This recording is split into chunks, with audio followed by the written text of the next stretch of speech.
देश में 16वीं जनगणना का काम मार्च 2027 तक पूरा कर लिया जाएगा। जनगणना और जातीय गणना एक साथ होगी। यह एक विशेषता है 16वीं जनगणना का।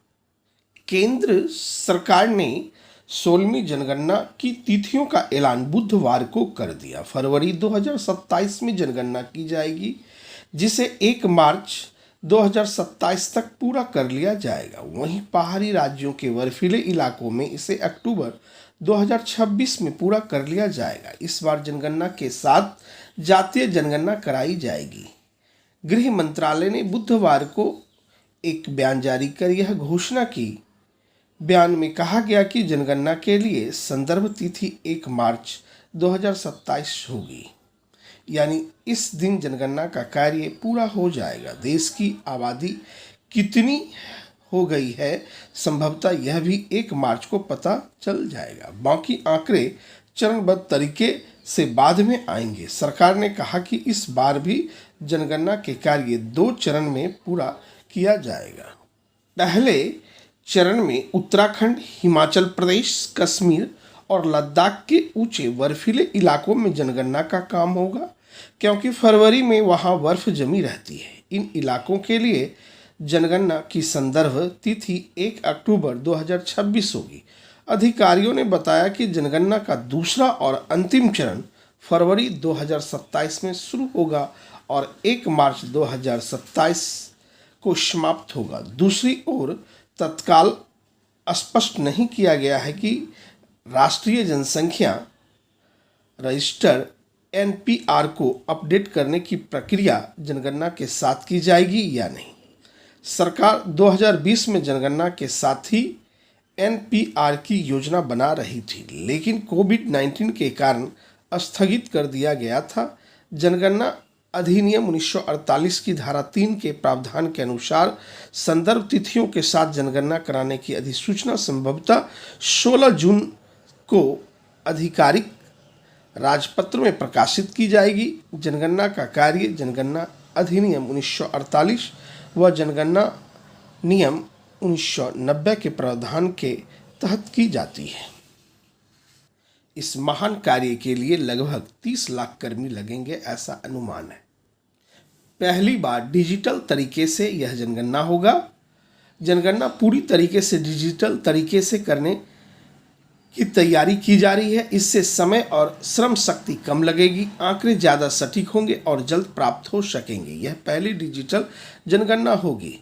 यदि आप कंपटीशन की तैयारी कर रहे हैं तो यह बारीकी से इन छोटे छोटे बिंदुओं को ध्यान में रखें, ताकि यहाँ से बनने वाले प्रश्नों को आप कर सकें। खास करके 71 में BPSC वाले, BPSC TRE 4 वाले, कमीशन UPSC वाले और भी जनरल कंपटीशन के कैंडिडेट्स, जिसमें नागरिकों को स्वयं अपनी गिनती कराने का मौका मिलेगा।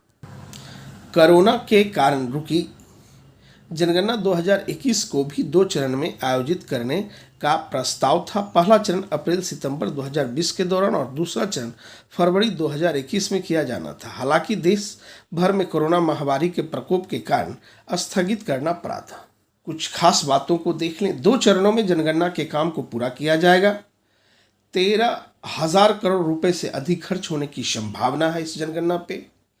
हालांकि वित्त वर्ष 2025-26 के बजट में जनगणना सर्वे के लिए महज 574.80 करोड़ का प्रावधान है। OBC की संख्या का पता चल सकेगा। जनगणना के दौरान अनुसूचित जातियों, अनुसूचित जनजातियों के आंकड़े ही एकत्र किए जाते थे। इस बार अन्य पिछड़ा OBC के आंकड़े भी जुटाए जाएंगे। विपक्ष पिछले काफ़ी समय से OBC की गणना यानी जातीय गणना की मांग कर रहा था। इस पर केंद्र ने कुछ समय पूर्व अपनी मंजूरी दी थी। आप कुछ और भी खास देख रहे हैं। 33 किस्म के आंकड़े एकत्रित किए जाएंगे। इस जनगणना में कितने किए जाएंगे?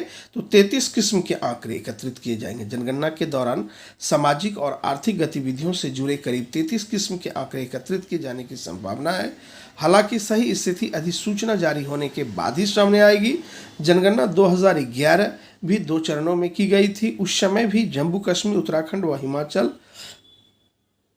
के बर्फ से ढके और असमकालिक क्षेत्रों यह पहले हुई थी।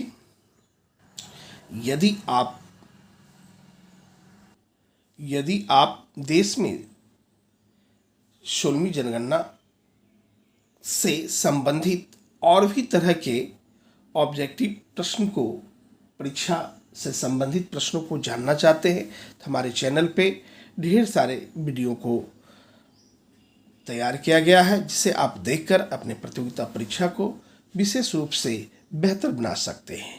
Best of luck. जय हिंद, जय भारत।